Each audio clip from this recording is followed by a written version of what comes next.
আসসালামু আলাইকুম। দেশ উপবাস থেকে যারা আমার এই ভিডিওটি দেখছেন তাদেরকে অসংখ্য ধন্যবাদ। এখানে আজকে একটা ছাদ ঢালাই করা হচ্ছে। তো এখন আমরা এই ছাদ ঢালাইটা দেখব, সাথে ছাদ ঢালাই সম্পর্কে কিছু আলোচনা করব। চলুন দেখে আসি।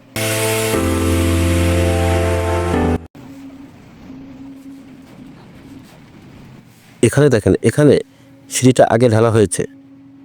সিঁড়িটা আগে ঢালাই করেন বা পরে ঢালাই করেন তাতে কোনো সমস্যা নয়, কিন্তু এই যে সিঁড়িটার কাঠটা মারা হয়েছে, এই কাঠটা এভাবে অল্প একটু জায়গায় মারা যাবে না। এখানে পুরো সিঁড়িটাই কাঠ মেরে ঢেকে দিতে হবে। এর কারণ হলো সারাদিন সিঁড়িতে লেবারেরা ওঠানামা করার কারণে সিঁড়িতে প্রচুর ময়লা পরে সেই ময়লা আর পরিষ্কার করা যায় না। এজন্য পুরো সিঁড়িটাই কাঠ দিয়ে ঢেকে দিতে হবে, এটা আপনারা খেয়াল রাখবেন।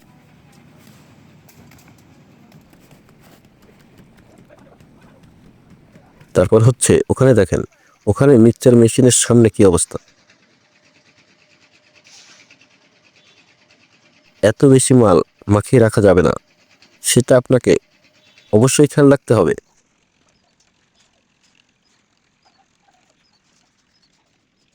তারপর হচ্ছে এই যে ছাদের উপরে যে কলমের রডগুলো রাখা আছে, পরবর্তীতে কলম করার জন্য এই রডগুলো রাখা ঠিক আছে। কলমের রড মূলত এইভাবেই রাখতে হয়।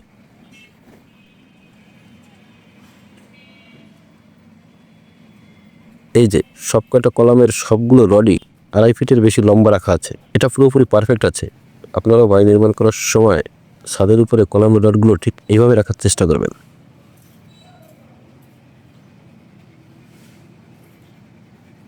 এবার আমরা এই ছাদের শাটারিংটার কি অবস্থা দেখব। এখন আমরা যেটা দেখব, এটা আপনারা ছাদ ঢালাই করার পূর্বে অবশ্যই চেক করবেন। অবশ্যই চেক করে তারপর ছাদ ঢালাই কাজ শুরু করবেন। একটা ছাদের রডের কভারিং কিন্তু খুবই গুরুত্বপূর্ণ, সেজন্য ছাদের রডের কভারিং ঠিক আছে কিনা সেটা আপনাকে ভালোভাবে খেয়াল রাখতে হবে। এখানে দেখেন, এই যে ভীমটার রড প্রায় সাইডের শাটারের সাথে মিশে আছে। এভাবে ভীমের রড এত কাছাকাছি থাকা যাবে না। তারপর আবার এখানে দেখেন, এই ভীমটার একটি রড বের করা প্রায় কাঠের সাথে মিশে আছে। এভাবে শাটারের সাথে মিশে থাকা যাবে না। নিয়ম হচ্ছে ভীমের এই সাইডের কাভারিং থাকতে হবে 1.5 ইঞ্চি, সেখানে কমপক্ষে 1 ইঞ্চি তো থাকতেই হবে। সেটা আপনারা ভালোভাবে খেয়াল রাখবেন। এই ভীমের কভারিং কিন্তু খুবই গুরুত্বপূর্ণ। তারপর আবার এখানে একটি জিনিস খেয়াল করেন, এখানে ভীমের নিচে খেয়াল করে দেখেন, কলমগুলো সব বড় রাখা হয়েছে, 2 ইঞ্চির মতো বড়। এই দেখেন,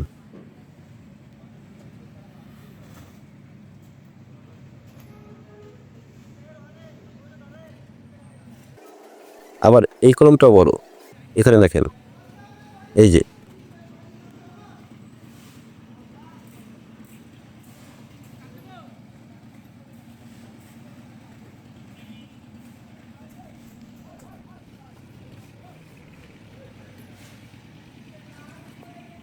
তারপর এটাও বড়।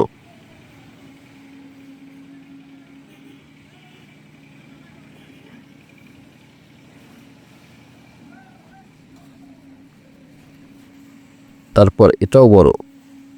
এখানে সবকটা কলামই 2 ইঞ্চির মতো বড়। আবার ওই সাইডের কলামগুলোও বড়, ঢালাই করা হচ্ছে সেজন্যে দেখানো যাচ্ছে না। তা একটা ছাদে 1-2টা কলাম বড় থাকতে পারে, তাতে কোনো সমস্যা নাই, কিন্তু সবগুলো কলাম এভাবে বড় থাকা ভালো না। নিয়ম হচ্ছে কলাম ভীমের তলার লেভেলে থাকতে হবে। একটু কম থাকতে পারে, কিন্তু এভাবে প্রতিটা কলাম বড় থাকা ঠিক না, সেটা আপনাকে খেয়াল রাখতে হবে। তারপর হচ্ছে এখানে সেন্টারিং করাও ভালো হয় নাই। এখানে দেখেন, এখানে কলামের গোড়ায় ফাঁকা, এখানে ভালোভাবে আটকাতে হবে। এখানে ভালোভাবে আটকানো হয় নাই, ক্যামেরায় অবশ্যই ভালোভাবে বোঝা যাচ্ছে না।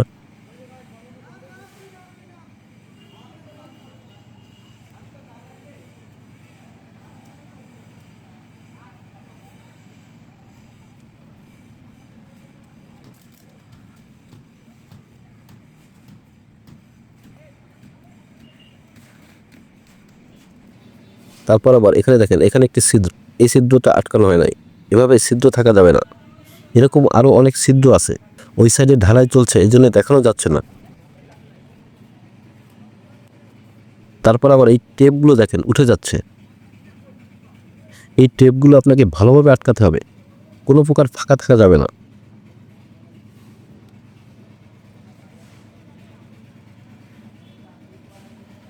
এই ছাদে যেহেতু পলিথিন দেওয়া হবে না, সেজন্য শাটারিং ভালোভাবে করতে হবে।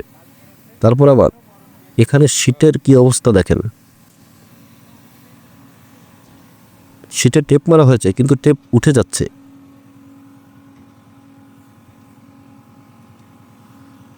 এই টেপগুলো মারার আগে সলিউশন আঠা মেরে তারপর টেপগুলো মারতে হবে, তাহলে আর টেপ উঠবে না, সেটা আপনাকে খেয়াল রাখতে হবে। আবার এই ছাদে যেহেতু পলিথিন দেওয়া হবে না, সেজন্য এরকম জং পড়া শীট না দেওয়াই ভালো।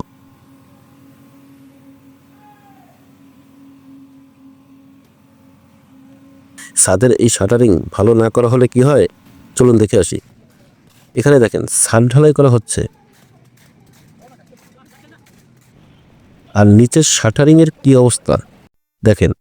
এই দেখেন মশলা বের হয়ে যাচ্ছে।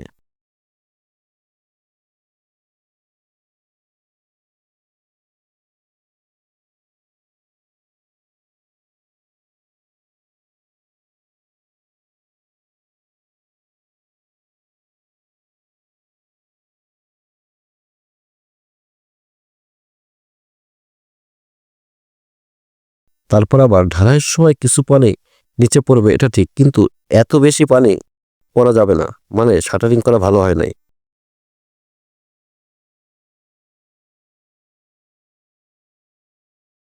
এরকম মশলা বের হয়ে গেলে কি হয়, ঢালাইয়ের মানটা ভালো হয় না, ঢালাইটা দুর্বল হয়ে যায়। সেটা আপনাকে ভালোভাবে খেয়াল রাখতে হবে। এই জন্যে ছাদ ঢালাইয়ের পূর্বে অবশ্যই শাটারিংটা আপনাকে ভালোভাবে চেক করতে হবে। এজন্য উচিত হচ্ছে যারা বাড়ি নির্মাণ করবেন তাদের বাড়ি নির্মাণ সম্পর্কিত কিছু ধারণা রেখে তারপর বাড়ির কাজ শুরু করা উচিত।